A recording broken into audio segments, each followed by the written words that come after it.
Selamat siang sahabat pengayoman. Ketemu lagi nih sama Yomin dan hari ini kita akan ngobrol-ngobrol bareng di sharing bareng Yomin dengan judul Stop Kekerasan Terhadap Perempuan. Hari ini Yomin akan mengajak para sahabat pengayoman nih untuk ngobrol lebih mendalam terkait dengan stop kekerasan pada perempuan.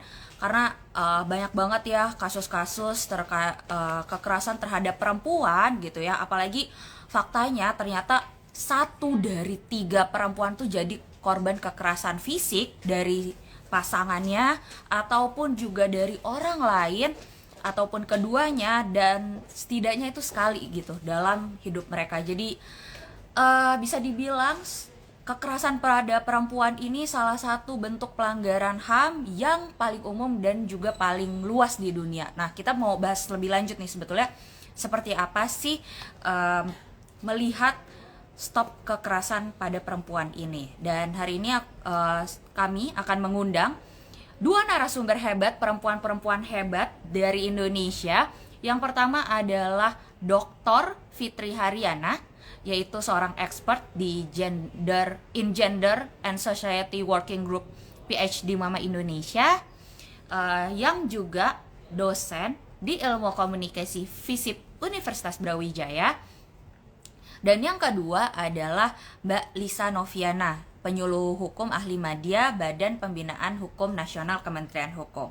Sekarang Yomin undang dulu ya para narasumber untuk kita bisa tanya-tanya lebih lanjut bagaimana sih cara stop kekerasan terhadap perempuan.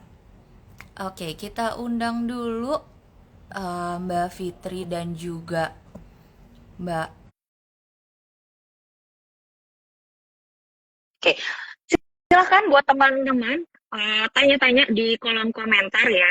Nanti akan ada hadiah saldo e-wallet untuk 2 penanya terbaik. Masing-masing 50.000. Lumayan banget nggak? Besok mau weekend dapat saldo e-wallet 50.000. Oke, Mbak Lisa sudah nyala, tapi kayaknya kameranya kebalik. Boleh diputar lagi. Dan kita undang juga. Oke, kelihatan sekarang. Siap.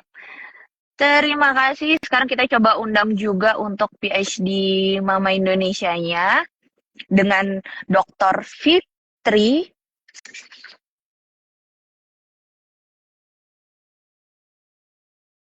Oke. Ya. Halo, selamat siang perempuan-perempuan hebat. Ada Mbak Lisa dari BPHN ya Mbak, Badan Pembinaan Hukum Nasional yang pakai kerudung teman-teman, dan juga Dr. Fitri dari dari PhD Mama Indonesia sekaligus dosen ilmu komunikasi di Universitas Brawijaya. Halo, selamat siang semuanya. Selamat siang. Selamat siang. Apa Siap. kabar Terima kasih. semuanya? Baik. Terima kasih sudah bersedia nih hadir ngobrol-ngobrol langsung dengan Yomin dan ngobrolin terkait dengan stop kekerasan terhadap perempuan. Nah, mungkin kita langsung aja kali ya ngobrol-ngobrol lebih lanjut karena jujur kepo banget nih terkait isu ini gitu, untuk kita lebih jauh membahas terkait kasus kekerasan pada perempuan. Mungkin aku mulai dari Mbak Fitri dulu ya. Mbak Fitri, aku mau nanya deh, sebetulnya menurut pendapatnya Mbak Fitri terkait kasus kekerasan pada perempuan yang marak terjadi di Indonesia ini gimana sih Mbak gitu? Pendapat pribadinya Mbak. Iya. Iya. Langsung selesai terdengar ya. Jadi sangat disayangkan ya, memang kasus kekerasan terhadap perempuan, termasuk juga anak perempuan di Indonesia masih sangat tinggi. Itu menunjukkan bahwa sebetulnya masih lemah ya perlindungan, terutama pada perempuan dan anak perempuan dan kaum rentan lainnya sebetulnya. Dan ini faktornya banyak ya, bisa jadi karena memang penegakan hukumnya masih perlu ditingkatkan lagi, terus kemudian pendidikan dari awal tentang stereotip yang mengamini atau menormalisasi ketimpangan gender itu juga masih ada dalam masyarakat. lemahnya juga kondisi ekonomi dan sebagainya, itu tentunya yang membuat kondisi-kondisi ini masih sangat disayangkan, masih terus berkembang luas di Indonesia gitu ya. Jadi saya pikir ini adalah PR bagi kita semua, bukan hanya pemerintah, tapi juga pendidikan, dunia pendidikan, masyarakat juga gitu ya, dan juga terutama kita sebagai keluarga, bagaimana caranya agar kita mendidik anak-anak kita, sehingga ketika anak kita laki-laki akan menghormati mereka yang perempuan gitu ya, dan ketika anak kita perempuan, mereka memiliki kekuatan dan juga memiliki kepercayaan diri juga untuk menavigasi isu-isu seperti ini, begitu. Oke, jadi memang penting ya dari sejak dini untuk mengetahui permasalahan isu kekerasan ini. Oke, menurut Mbak nih, apa aja sih Mbak bentuk kekerasan yang kerap terjadi gitu? Bagaimana kondisinya? Oke, jadi kekerasan terhadap perempuan dan juga anak perempuan itu ada beberapa macam ya. Mungkin yang paling sering kita ketahui bersama kekerasan fisik ya. Misalnya ada pemukulan, penyerangan, atau tindakan yang melukai fisik itu yang pertama. Tapi selain kekerasan fisik, kekerasan juga bisa berbentuk verbal ya. Misalnya saja kita menghina, merendahkan, melecehkan gitu ya seseorang atas dasar gendernya gitu ya. Misalnya saja dianggap banyaklah beredar akhir-akhir ini di media sosial bagaimana seseorang hanya karena dia perempuan kemudian dia dilecehkan seolah-olah apa begitu ya. Itu kemudian kekerasan psikologis itu biasanya manipulasi, terus kemudian penghinaan yang sampai menyebabkan pada kekerasan pada pada mental korban gitu ya, pada psikologi korban gitu, seperti itu.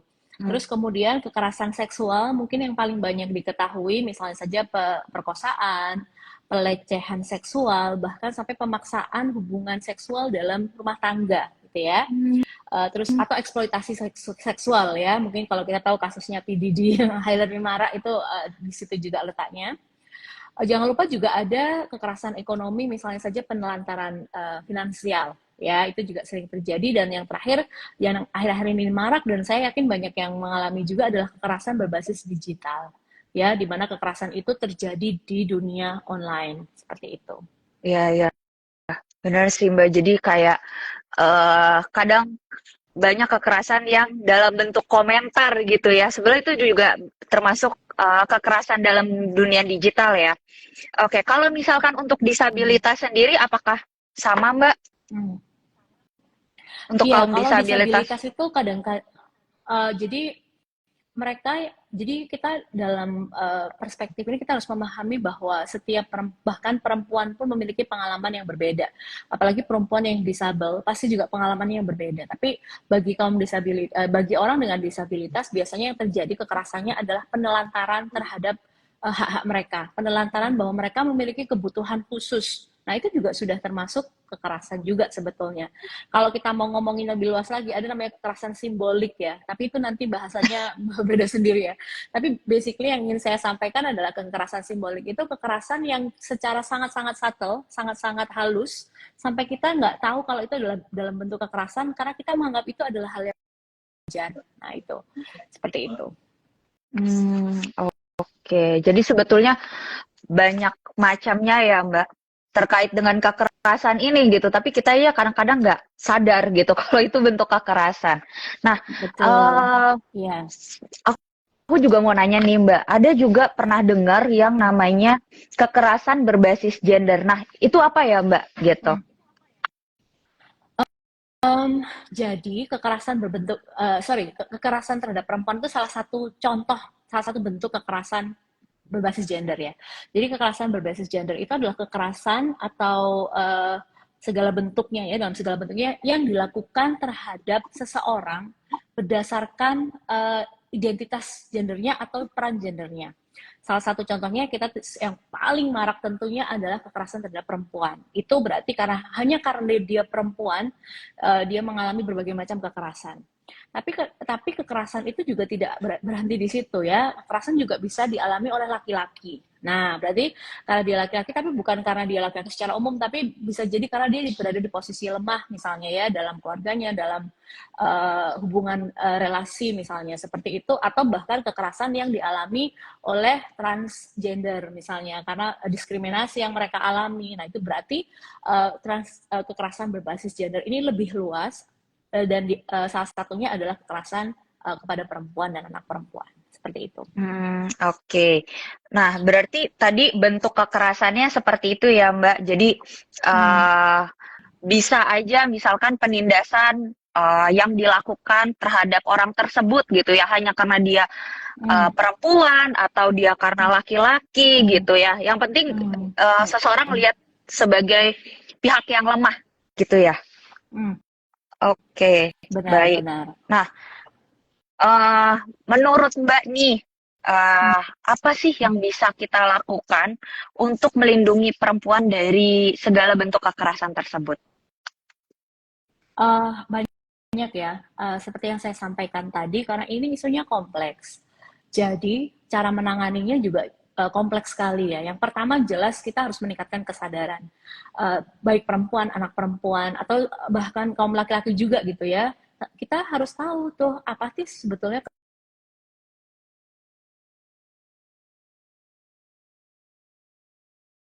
mungkin 10 tahun, ternyata waktu itu aku mengalami kekerasan gitu ya. Karena tadi berbagai macam bentuknya gitu ya.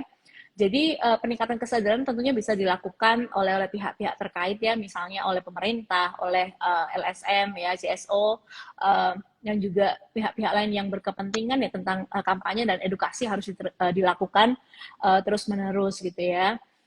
Jangan lupa juga sektor pendidikan itu menurut saya adalah salah satu sektor yang paling krusial. Karena apa? Karena dari merekalah kemudian yang membawa our future generation, generasi kita ke depan ya. Anak-anak kita kalau sudah dari kecil aja diajarin it's okay untuk misalnya menaruh kaca di bawahnya roknya cewek gitu, dengan kita asumsikan itu kan boys will be boys ya, emang dasar anak laki kayak gitu, itu kan berarti menormalisasi ya, menormalisasi bahwa itu nggak apa-apa gitu. Berarti kan itu tidak boleh seharusnya ya. Jadi harusnya dalam kurikulum, dalam setiap kurikulum itu juga ditegakkan, diajarkan betul misalnya penggambarannya di buku-buku SD, bagaimana kemudian laki-laki dan perempuan itu harusnya ya dianggap setara gitu ya, kita sama-sama saling melengkapi gitu ya, tidak lebih tinggi satu lebih tinggi dari yang lain gitu ya. Penegakan hukum tentunya menjadi salah satu kuncinya. Kita se-aware apapun kalau tidak didukung dengan penegakan hukum yang kuat, itu juga tidak akan bisa berujung kemana-mana, karena itu adalah pegangan kita ya dalam menegakkan itu. Jangan lupa banyak perempuan itu mengalami kekerasan karena mereka tidak berdaya secara ekonomi. Jadi secara ekonomi kita juga harus empower perempuan gitu ya. Terus jangan lupa juga menyediakan dukungan bagi korban. Nah, dua hal ini penting. Kenapa? Karena kita tahu bahwa mereka yang mengalami kekerasan itu sering berada di pihak yang lemah gitu. Jadi kita harus perkuat dong ya, seperti itu. Kemandirian mereka secara ekonomi dan juga dipercaya gitu. Makanya kita harus percaya sama korban. Terus kemudian jangan lupa bahwa ini bukan urusannya perempuan. Kekerasan berbasis gender urusannya perempuan dan laki-laki, urusannya semua orang gitu ya. Jadi kita harus ya melibatkan semua pihak ya, laki-laki juga penting gitu ya. Saya yakin mereka juga nggak ikhlas kalau ibunya atau anak perempuannya itu diberi kekerasan gitu ya, seperti itu. Terus kemudian jangan lupa teknologi zaman sekarang kita manfaatkan, dan yang lebih penting lagi kolaborasi multisektor itu harus dilakukan.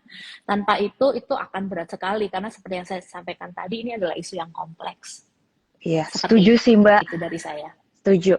Banyak ya kejadian gitu, mungkin ada kekerasan gitu dari pacarnya atau dari partnernya gitu ya. Cuman nggak bisa bersikap apapun gitu ya, nggak berani untuk melawan karena terhimpit ekonomi gitu ya. Jadi ya nggak ada kekuatan untuk bisa melawan gitu, karena masih bergantung nih dari partnernya gitu. Wah, nih kayaknya banyak yang komen iya bener. Iya ya, setuju Mbak tuh kan, karena memang mau melawan tapi ternyata nggak sanggup gitu ya untuk bisa mandiri. Oke. Terkait dengan penegakan hukum, itu tadi juga menarik gitu. Bagaimana sih sebetulnya hukum di Indonesia itu memandang kekerasan terhadap perempuan. Nah, sekarang kita coba tanya-tanya langsung nih dengan penyuluh hukum kita, Mbak Lisa. Eh, Mbak, mau nanya dong nih gitu ya. Apa sih peran dan fungsinya Kementerian Hukum dalam membantu korban kekerasan pada perempuan? Ya, terima kasih Mbak Nadia atas pertanyaannya. Jadi Kementerian Hukum, tadinya Kementerian Hukum dan HAM ya, kalau netizen mungkin belum tahu, jadi sekarang namanya Kementerian Hukum. Nah, Kementerian Hukum itu sendiri merupakan suatu kementerian yang menyelenggarakan urusan pemerintahan di bidang hukum. Kemudian apa perannya terhadap pelindungan atau apa ya, yang mencegah kekerasan terhadap perempuan? Perannya itu, jadi Kementerian Hukum memiliki beberapa program. Pertama, kita memiliki program penyediaan layanan hukum, Mbak Nadia. Layanan hukum dalam bentuk konsultasi hukum gratis. Untuk di Badan Pembinaan Hukum Nasional, jadi Badan Pembinaan Hukum Nasional merupakan salah satu dari unit utama Kementerian Hukum. Masyarakat bisa datang ke BPHN, Badan Pembinaan Hukum Nasional, disingkat BPHN ya, bisa datang ke BPHN, tepatnya di Law Center. Nanti akan dilayani oleh penyuluh hukum. Banyak sekali memang masyarakat, kita sebutnya klien, yang datang terkait permasalahan hukum kekerasan terhadap perempuan ya, seperti itu. Nah, kalau untuk di daerah, di setiap kantor wilayah kita juga memiliki penyuluh hukum. Silakan datang saja untuk melakukan konsultasi hukum, dan itu juga gratis. Datang ke kantor wilayah di 33 provinsi di Indonesia, dan kemudian menemui penyuluh hukum di sana, bisa berdiskusi mengenai hal itu. Itu masuknya ke ranah non litigasi. Kalau di Papua, khusus Papua dan Bali, itu penyuluh hukum kantor wilayah setempat bekerja sama dengan LBH yang terakreditasi ya, dalam suatu pos, namanya pos Bankum. Di beberapa desa, kalau di Papua itu di Manokwari. Bisa juga ya ke sana, selain ke Kanwil, bisa ke pos Bankum, adanya di Papua dan juga Bali. Itu juga gratis. Bagaimana kalau misalnya permasalahannya masuk ke ranah litigasi? Kan kalau konsultasi hukum itu masuknya non litigasi. Bagaimana kalau ke ranah litigasi seperti itu? Nah, apabila korban dari kekerasan ini berasal dari golongan tidak mampu seperti itu bisa diberikan bantuan hukum gratis. Nanti akan diarahkan ke LBH terakreditasi, Mbak Nadia. Nah, ya. Kedua, peran kita apa? Peran kita memberikan penyuluhan hukum. Penyuluhan hukum itu kita menyebarluaskan informasi hukum kepada masyarakat. Sebenarnya materi apapun ya, termasuk salah satunya mengenai hak-hak perempuan ya. Kemudian bagaimana korban bisa mendapatkan keadilan seperti itu. Kita melakukan penyuluhan hukum secara merata di Indonesia, baik itu secara langsung maupun tidak langsung. Kalau secara langsung kita bertatap muka, misalnya di balai desa, di masjid, di gereja gitu misalnya, atau di sekolah. Kalau secara tidak langsung kita biasa buat podcast seperti itu, atau konten-konten di media sosial. Nah, untuk penyuluhan hukum ini dilakukan secara merata, tapi tentu saja butuh dukungan juga nih dari masyarakat, karena penyuluh hukum tidak bisa bergerak sendiri untuk menciptakan kesadaran hukum kepada masyarakat ya, khususnya pada pihak-pihak mengenai hak-hak perempuan atau mengurangi risiko adanya kekerasan. Itu kan dukungan dari segala pihak. Tadi yang sudah disebutkan juga sama Dr. Fitri, kita butuh kolaborasi semua stakeholder ya, tidak hanya dari pemerintah, tapi juga mungkin organisasi masyarakat, tokoh agama, dan pemerintah itu pun nggak cuma dari Kementerian Hukum dan HAM, melibatkan juga dari kementerian-kementerian lain, lembaga atau institusi lain, seperti itu, Mbak. Kemudian Kementerian Hukum juga melakukan penguatan regulasi. Jadi selain Badan Pembinaan Hukum Nasional, unit utama eselon 1 lainnya ada Direktorat Jenderal Peraturan Perundang-undangan. Nah, itu memiliki tugas dan fungsi dari mulai perencanaan, kemudian perancangan ya, penyusunan, harmonisasi kebijakan-kebijakan atau peraturan perundang-undangan di Indonesia, termasuk dukungan dalam pelindungan terhadap perempuan. Dan perlu dipahami juga sebenarnya pelindungan terhadap perempuan itu merupakan langkah preventif ya Bu Dokter ya. Jadi Mbak Nadia, langkah preventif sebelum masuk ke level pengaduan kepada kepolisian. Artinya iya. Jadi memang untuk tindakan preventif ini tuh perlu dilakukan secara masif gitu. Bagaimana kita menyadarkan masyarakat, membuat masyarakat itu tahu gitu akan hak-haknya, apa yang boleh dilakukan, apa yang tidak. Jadi benar menolak tadi sudah disebutkan juga oleh Bu Dokter, patriarki tadi gitu kan, salah satu penyebab kekerasan itu juga ya gitu. Ya kurang lebih seperti itu, ada pelayanan hukum, konsultasi hukum, kemudian penyebarluasan informasi hukum melalui penyuluhan hukum, dan penguatan regulasi yang tentunya kita juga berkolaborasi juga dengan pihak-pihak terkait, Kementerian Hukum, Kementerian HAM, Kementerian Kesehatan, Kementerian PPA, kemudian Kementerian Sosial, terus organisasi-organisasi masyarakat. Seperti itu Mbak Nadia. Ya, berarti sebetulnya dari Kementerian Hukum sendiri kita membuka ya layanan konsultasi hukum nih gratis kepada masyarakat yang ingin berkonsultasi terkait dengan kekerasan yang dialami gitu ya. Kalau mau tanya-tanya boleh. Sekaligus juga ada bantuan hukum ya Mbak tadi kalau nggak salah bagi korban yang mendapat kekerasan tersebut gitu. Nah, mau nanya nih Mbak, sebetulnya adakah payung hukum untuk melindungi korban perempuan yang mendapat kekerasan tersebut? Tentu ya. Secara hukum. Ya, payung hukum tentunya ada, karena kan Indonesia itu sendiri kan termasuk negara hukum sesuai dengan pasal 1 ayat 3 ya, UUD 45, mungkin Mbak Nadia ingat ya, pelajaran zaman kuliah dulu tuh Mbak Nadia. Nah, payung hukum yang melindungi itu ada satu Undang-Undang TPKS, Undang-Undang Nomor 12 Tahun 2022. Jadi undang-undang ini melindungi perempuan dari kekerasan seksual. Nah, di dalam undang-undang ini juga diatur mengenai 9 jenis kekerasan atau pelecehan seksual tersebut. Masuk salah satunya adalah tentang non-fisik. Contohnya catcalling ya, catcalling. Terus juga mengenai pemaksaan kontrasepsi, diatur juga mengenai pemberian hak ya terhadap perlindungan, retribusi, kemudian rehabilitasi, seperti itu. Kemudian apalagi ada lagi Undang-Undang PKDRT. PKDRT Undang-Undang Nomor 23 Tahun 2004, penghapusan kekerasan dalam rumah tangga, Mbak Nadia. Jadi undang-undang ini memberikan perlindungan hukum kepada perempuan dalam lingkup rumah tangga, mencakup kekerasan fisik, kekerasan psikis, kekerasan seksual di dalam rumah tangga. Ada juga KUHP, kemudian ada juga Peraturan Menteri Pemberdayaan Perempuan dan Perlindungan Anak Nomor 2 Tahun 2022, di mana peraturan ini menetapkan standar layanan perlindungan bagi perempuan dan anak, termasuk prosedur pendampingan bagi korban kekerasan.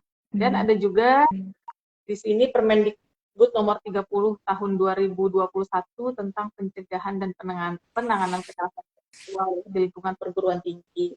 Seperti itu. Ada juga konvensi internasional ya. Saya tadi lupa sebutin konvensi internasional. Jadi Indonesia kan juga terikat dengan berbagai konvensi internasional ya, seperti konvensi penghapusan segala bentuk diskriminasi terhadap perempuan. Kurang lebih seperti itu, Mbak Nadia. Oke, jadi sebetulnya secara hukum gitu ya di Indonesia itu terkait dengan kekerasan ini udah banyak ya payung hukumnya, baik tadi masalah ada UU TPKS yang melindungi kekerasan seksual, terus juga undang-undang terhadap perlindungan rumah tangga itu juga ada gitu ya. Jadi sebetulnya bagi masyarakat yang memang mendapatkan kekerasan di dalam rumah tangga ataupun juga dalam keseharian itu tuh bisa banget ya untuk melakukan aduan gitu ya Mbak, karena sebetulnya secara undang-undangnya sudah ada gitu, dan di sana akan dijelaskan bagaimana sikap dan juga apa nih kira-kira konsekuensi yang bisa diberikan kepada pelaku-pelaku kekerasan tersebut. Nah, mau nanya nih Mbak Lisa, tanya Hmm. lagi ya. Kira-kira ada nggak sih kanal kanal pengaduan bagi perempuan yang mendapat kekerasan? Iya. Yang Mbak Lisa tahu? Ada. Pemerintah menyediakan berbagai macam media sarana untuk perempuan melaporkan bila terjadinya kekerasan ya. Kalau di Kementerian Hukum dan HAM sendiri, kalau ingin berkonsultasi hukum, tadi sudah disebut ya, pengaduan seperti itu dalam konteks non-litigasi, itu selain bisa datang langsung ke law center, kita juga ada layanan WA. Layanan WA itu mungkin bisa dicatat nomornya di 0812 1350 7572. Sebelumnya kita punya aplikasi yang namanya Legal Smart Channel, cuma saat ini memang masih dalam maintenance. Jadi di Legal Smart Channel itu kita menerima konsultasi hukum itu ribuan sebenarnya, banyak sekali dari berbagai macam permasalahan hukum. Tapi sekarang masih maintenance, jadi kita menyediakan WA, nomor WA, langsung terhubung ke BPHN dan nanti akan didistribusikan seperti itu. Kemudian di 33 kantor wilayah tadi juga disediakan layanan konsultasi hukum. Khusus di Bali dan Papua itu ada yang namanya pos Bankum. Papuanya di Manokwari ya, di Manokwari. Kemudian kita juga, kalau di kanal lainnya ada namanya layanan SAPA, Sahabat Perempuan dan Anak 129, hotline yang disediakan oleh Kementerian Pemberdayaan Perempuan dan Perlindungan Anak. Jadi bisa juga untuk ke sana, teleponnya 021129, bisa melalui WhatsApp juga ini. WhatsApp juga 08 1 1 1 1, satunya 4 kali ya, 29 129. Jadi di layanan ini menawarkan 6 jenis layanan, mungkin tidak asing lagi, ini termasuk pengaduan masyarakat, pendampingan korban, dan akses penampungan sementara. Kemudian Komnas Perempuan juga menyediakan hotline-nya. Ini perlu disebutin nomornya juga sekalian nggak, Mbak Nadia? Kayaknya cukup sih Mbak, tadi kan sudah ada dari yang baik dari Kementerian Hukum maupun juga dari Kementerian PPA ya, gitu. Jadi buat ya untuk layanan konsultasi di BPHN itu gratis ya Mbak ya? Gratis. Jadi Gratis.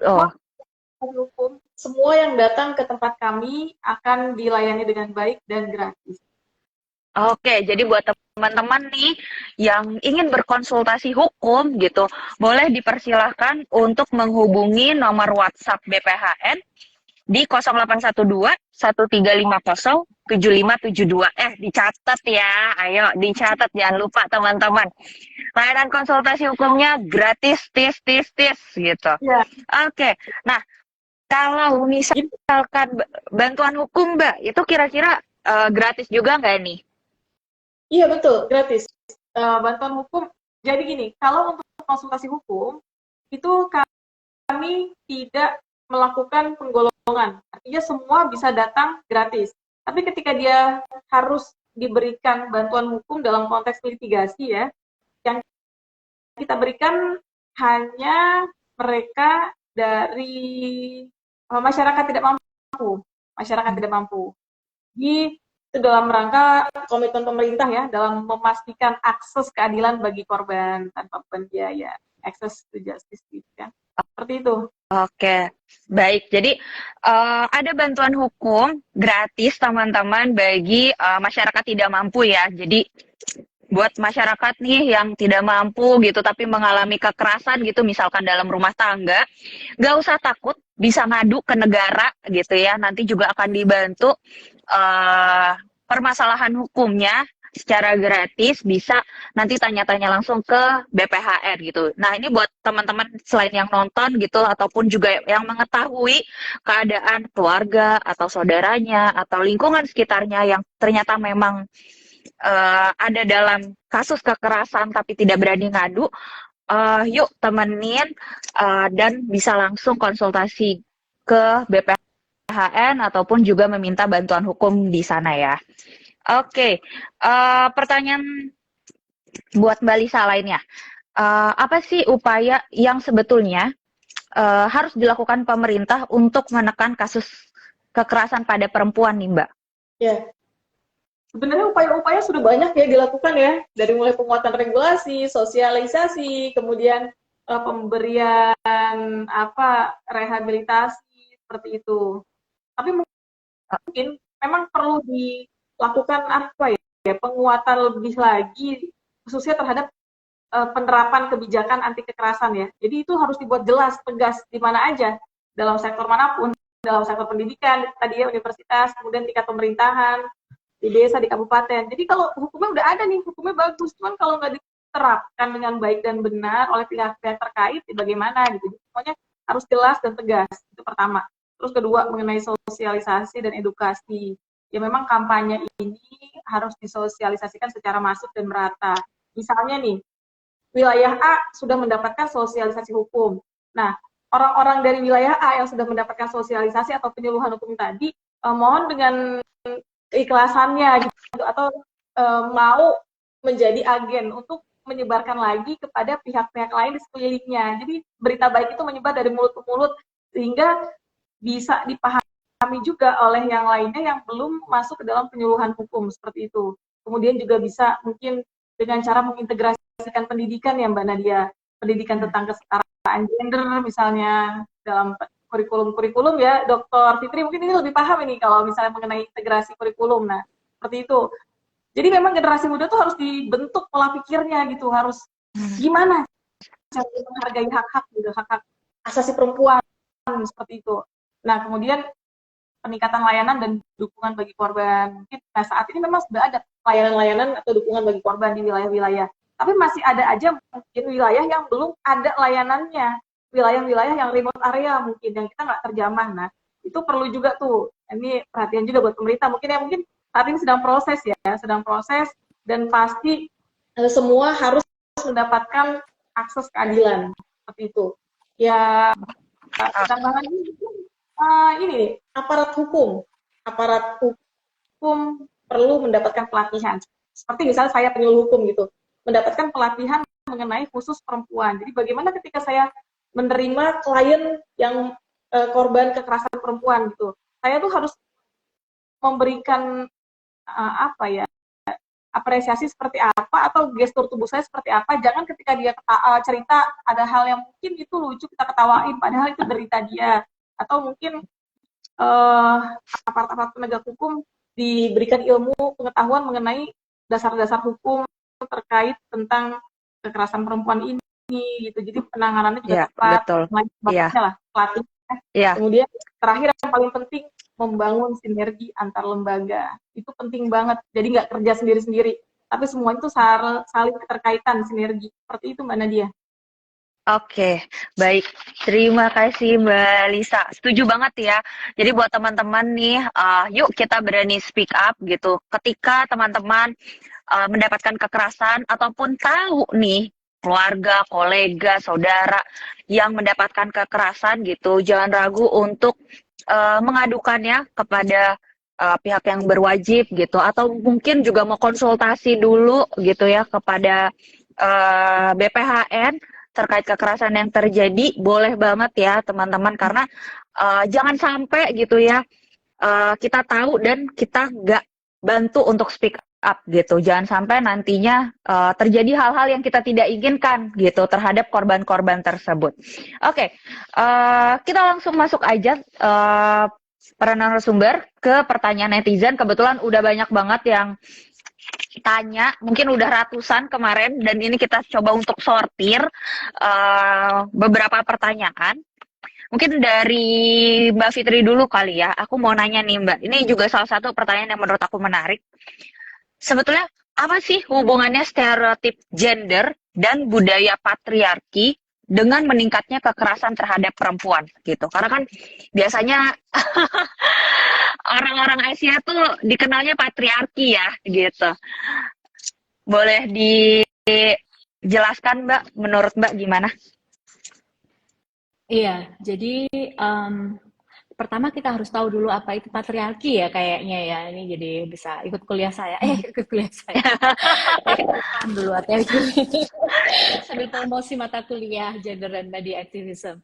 Jadi patriarki itu sebetulnya adalah suatu sistem sosial atau sistem budaya. Bukan hanya Asia aja nih Mbak. Jadi sebetulnya seluruh dunia 98% dari budaya dunia itu menganut itu ya. Artinya tapi ada ininya ya, kesamaannya seperti apa. Nah yang pertama, budaya patriarki itu kita nggak sadar menganutnya gitu ya, kita nggak sadar karena itu sudah terjalankan dalam berbagai macam kehidupan kita, baik laki-laki maupun perempuan. Kita tidak sengaja ya mengikuti itu, padahal itu kalau dipikir-pikir dengan lebih kritis merugikan. Nah merugikannya di mana? Jadi budaya patriarki itu mengasumsikan bahwa perempuan ini terlahir di dunia tidak memiliki derajat dan martabat yang sama dan setara dengan laki-laki. Itu dulu. Jadi mungkin kita enggak kita kan merasa itu, meskipun kita nggak sepakat dengan itu, tetapi secara tidak sengaja itu tercermin dalam kehidupan sehari-hari kita, dan kita begitu saja mengiyakan, mengamini dan menjalankan dan melanggengkan sehari-hari gitu ya. Misalnya saja dalam ketimpangan kekuasaan, dalam pengambilan keputusan nih. Pengambilan keputusan dalam rumah tangga, kalau rumah tangga ideal itu kan biasanya diskusi. Laki-laki dan perempuan saling diskusi, itu kan yang kita damba-dambakan ya. Namun budaya patriarki meyakini bahwa ya keputusan harus diambil yang laki-laki gitu ya. Kenapa ya? Karena perempuan dianggap tidak mampu mungkin mengambil keputusan. Padahal kan yang baik diskusi ya, input bersama gitu ya, seperti itu. Terus kemudian menyebabkan akhirnya ada pembagian yang sangat rigid. Rigid itu kaku terhadap norma gender tradisional. Kalau zaman dulu mungkin masih bisa satu orang bekerja, yang satunya di rumah itu bisa. Tapi zaman sekarang tuntutan ekonomi itu tidak mencukupi. Sering dari kita itu harus dua-duanya bekerja kalau mau makmur hidup keluarganya. Dan tidak ada yang salah dengan itu. Ya kan? Tapi masalahnya kalau budaya patriarki itu menganggap bahwa divisi pekerjaan itu harus rigid, harus kaku gitu. Jadi yang laki-laki harus di luar, yang perempuan harus di dalam. Sehingga kalau perempuan ikut bekerja, seolah-olah itu menelantarkan segala sesuatunya. Padahal lagi-lagi, namanya juga zaman sekarang gitu ya, kita bisa fleksibel kan? Kalau dua-duanya bisa bekerja, kenapa sih kalau rumah tangga harus saling tarik-menarik? Aku yang menangkan bisa maju dua-duanya. Dengan cara apa? Kolaborasi gitu. Pembagian pekerjaan yang imbang gitu ya, terus kemudian kesepakatan bersama itu kan lebih harmonis ya, tanpa harus saling mengalahkan, saling merendahkan satu sama lain. Laki-laki kan tidak ya, kan dalam rumah tangga kita ingin bersama-sama gitu. Jadi norma gender tradisional itu yaitu akarnya dari patriarki tadi gitu. Kalau kepingin kontemporer ya seharusnya fleksibel gitu kan, asalkan itu adalah kesepakatan bersama gitu ya. Kalau misalnya kesepakatannya saya yang cari suami yang cari uang, istri di rumah, ya nggak apa-apa, asalkan itu adalah kesepakatan bersama. Tapi kalau kesepakatannya berdua kita sama-sama cari uang, berarti kan ya nggak apa-apa gitu. Ketika di rumah tanggung jawab membesarkan anak, mengelola urusan domestik juga dibicarakan berdua kan bisa gitu ya. Nah itu anti dari patriarki gitu ya. Terus kemudian diskriminasi akhirnya, kalau misalnya kita masih menganut patriarki, akhirnya kan masih timpang nih pemikiran kita pada salah satu pihak ya, bahwa berarti laki-laki itu paling ideal jadi pemimpin nih gitu ya. Padahal dalam banyak kasus sudah terbukti nih bahwa pemimpin perempuan juga tidak kalah pintar gitu. Diasumsikan perempuan itu tidak emosional. Loh, masa yang menciptakan perang sekarang siapa yang pergi perang? Pak pemimpinnya laki-laki, dia pergi perang, yang laki-laki berarti kan juga emosional juga, mudah marah gitu ya. Dan itu banyak popular psychology yang kemudian akhirnya mengkonstruksi seolah-olah itu benar gitu ya. Padahal kita tahu sendiri, contohnya aja di Selandia Baru ketika kemarin COVID, Jacinta Ardern, PM perempuan ya, yang paling berhasil di antara seluruh penduduk presiden-presiden dunia gitu ya, dan juga PM dunia yang kemudian berhasil, dan dia perempuan gitu. Jadi berarti kok bisa masih ada asumsi merendahkan bahwa perempuan itu nggak pantas jadi pemimpin dan sebagainya ya, karena ada budaya patriarki yang tadi rigid gitu ya. Akhirnya dalam patriarki juga, karena dianggapnya perempuan itu tidak memiliki otak yang utuh seperti laki-laki, kasarannya seperti itu ya, tentunya dengan berbagai macam variasi dan nuansa, maka perempuan itu dikendalikan tubuhnya, jadi seolah-olah dimiliki begitu. Misalnya ketika sudah pacaran apa-apa sudah dimiliki gitu. Akhirnya itu terjadi ya, misalnya ketika pelecehan seksual atau kemudian pemaksaan dalam hubungan rumah tangga gitu ya, pemaksaan hubungan intim dalam hubungan rumah itu kan karena merasa memiliki gitu ya, seolah-olah tubuh perempuan itu bukan miliknya sendiri gitu, seolah-olah itu adalah miliknya laki-laki yang boleh dimanfaatkan sebisa mungkin gitu. Dan yang terakhir itu juga patriarki menormalisasi kekerasan, ya kan? Karena ya pantesan kan dia memang suami ya pantas lah kalau dia dalam tanda kutip memaksa untuk sesuatu gitu ya. Kalau dia dipukul ya pantas lah dia tidak mentaati atau ini suaminya gitu. Padahal kan kita bukan soal taat-taat ya.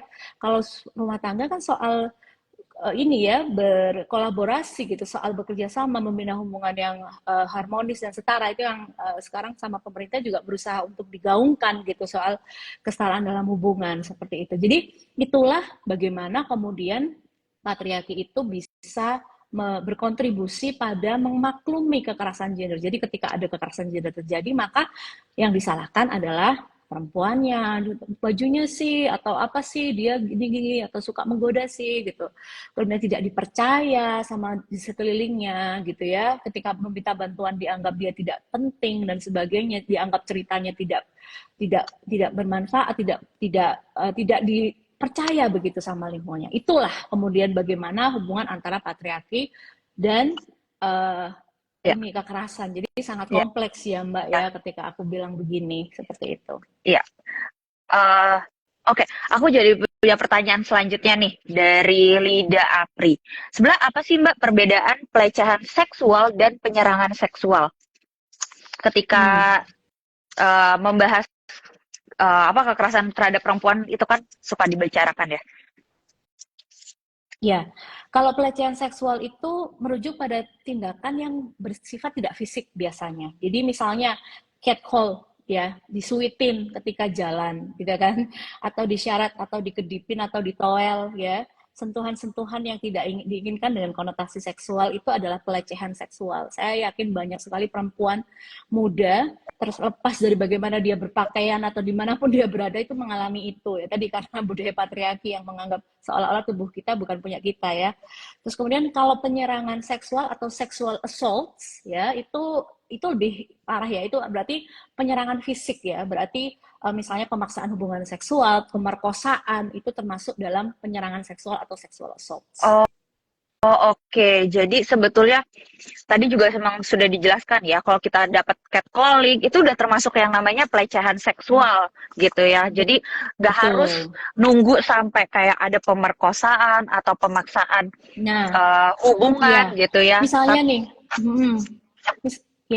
misalnya jadi MC kan sering, aduh cantik banget apa-apa tanpa dikehendaki bernada seksual itu termasuk juga seperti itu ya. Jadi kalau kita nggak tidak terima gitu ya, sebetulnya itu juga termasuk dalam pelecehan seksual gitu ya Mbak. Oke. Wah menarik nih, karena orang-orang tuh pasti mikirnya kalau pelecehan seksual itu tuh ya harus pemerkosaan gitu. Jadi kalau catcalling itu ya sekedar ya udahlah gitu. Tapi itu tidak ya. Oke, baik. Tidak. Selanjutnya nih, mungkin aku gantian nanya ya ke Mbak Lisa. Mbak Lisa nih, menurut Mbak Lisa tadi kan sempat ngebahas masalah pendidikan, pemerintah, juga masalah lingkungan. Nah, ini ada pertanyaan dari Erwin Effendi. Apa peran pendidikan, pemerintah, dan lingkungan dalam mencegah kekerasan terhadap perempuan? Apa yang dapat dilakukan masyarakat untuk membangun lingkungannya yang aman? Ya, apa nih yang bisa kita lakukan bersama-sama? Betul. Langkah kolaboratif sangat diperlukan. Tadi juga sudah saya sampaikan ya. Pemerintah dengan programnya berjalan, kemudian masyarakat mendukung juga dengan melakukan kesadaran hukum tadi, mengimplementasikan peraturan-peraturan dengan baik ya, masyarakat tanpa terkecuali. Kemudian masyarakat juga membantu untuk bisa lebih peka terhadap lingkungan. Misalnya dia melihat ada terjadi kekerasan seperti itu. Jadi jangan diam, bisa memberikan dukungan emosional ke korban, kemudian memberikan pengarahan, meyakinkan bahwa itu bisa diadukan, itu bisa dilaporkan. Karena ketika kekerasan itu tidak diberikan efek jerak pada pelakunya, itu bisa berkepanjangan tentunya. Jadi masyarakat juga harus bisa peka terhadap lingkungannya.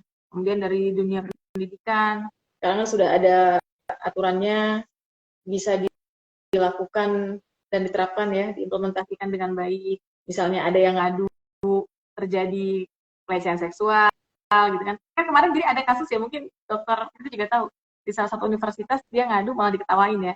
Nah itu kan juga perilaku yang nggak, maksudnya aturannya udah ada kok gitu. Ayo sama-sama untuk kita terapkan. Ayo sama-sama kita bisa menegakkan gitu hak-hak perempuan, biar kita bisa sama-sama menekan angka kekerasan atau pelecehan seksual terhadap perempuan.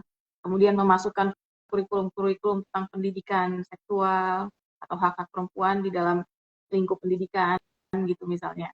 Seperti itu sih yang bisa kita lakukan sebagai masyarakat, sebagai pemerintah, kemudian di dalam lingkup pendidikan. Dan juga di LSM ya, atau organisasi-organisasi kemasyarakatan ya. Seperti itu. Oke, ya setuju sih Mbak. Butuh kolaborasi dari semua pihak ya. Jadi nggak cuman dari sisi pemerintah, nggak cuman dari sisi pendidikan gitu, tapi juga butuh kolaborasi dengan yang lain juga nih. Mungkin dari private sector, juga dari LSM gitu ya. Ayo kita semua saling membantu gitu untuk melakukan stop kekerasan terhadap perempuan. Nah, pertanyaan lain nih Mbak Lisa gitu ya. Tapi kan sebetulnya banyak ya. Ini pertanyaan dari Ovita Putra.oput. Banyak perempuan yang takut nih buat speak up terkait kekerasan yang dialaminya gitu. Lantas apa sih yang bisa dilakukan gitu Mbak? Boleh buat disampaikan lagi gitu? Ya, jangan takut gitu. Ini bukan miliknya mereka, tubuh ini. Kita dilecehkan, dilakukan kekerasan, kita harus bisa punya batasan. Kita harus tegur orang yang melakukan catcalling kepada kita. Harus berani, tegas. Jadi perempuan tuh emang harus tegas, kasih tahu aja gitu, agar dia tidak melakukan lagi. Itu pertama.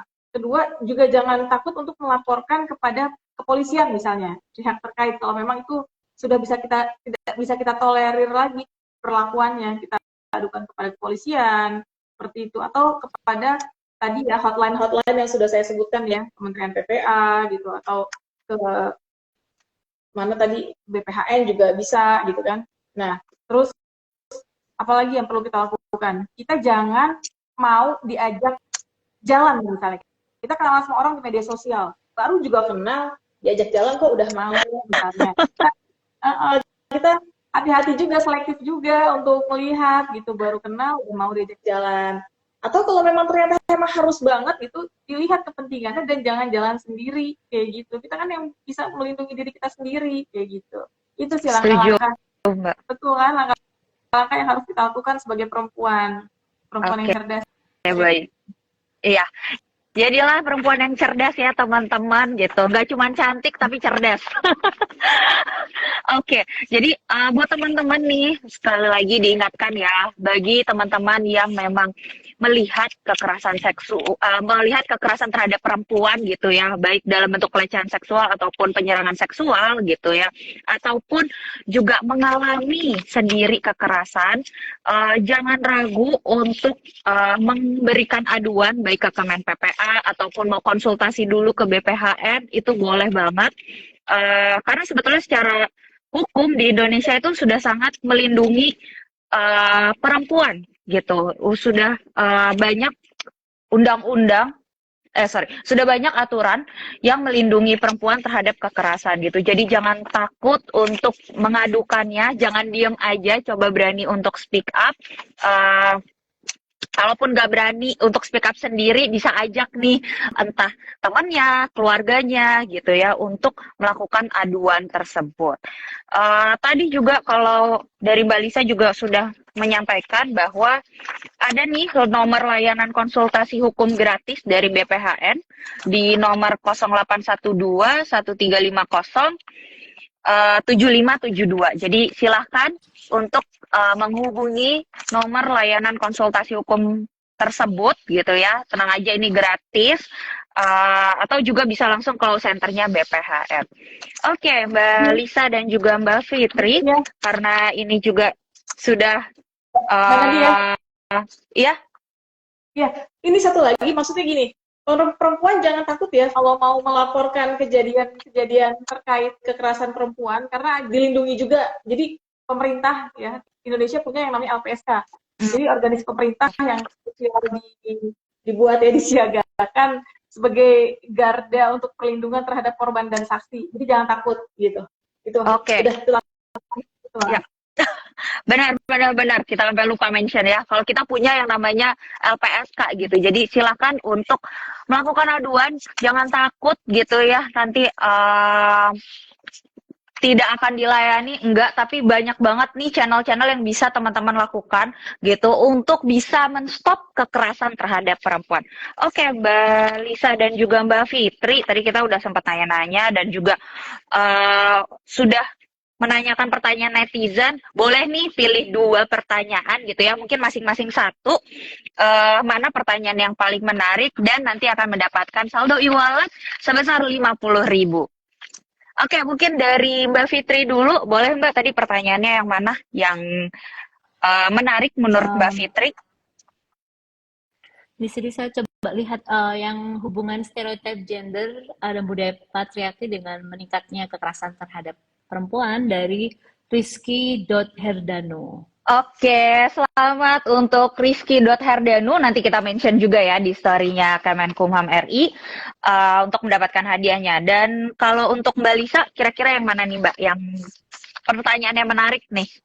Ya, tadi ini apa peran pendidikan, pemerintah, dan lingkungan dalam mencegah kekerasan tadi itu ya, dari Erwin Effendi.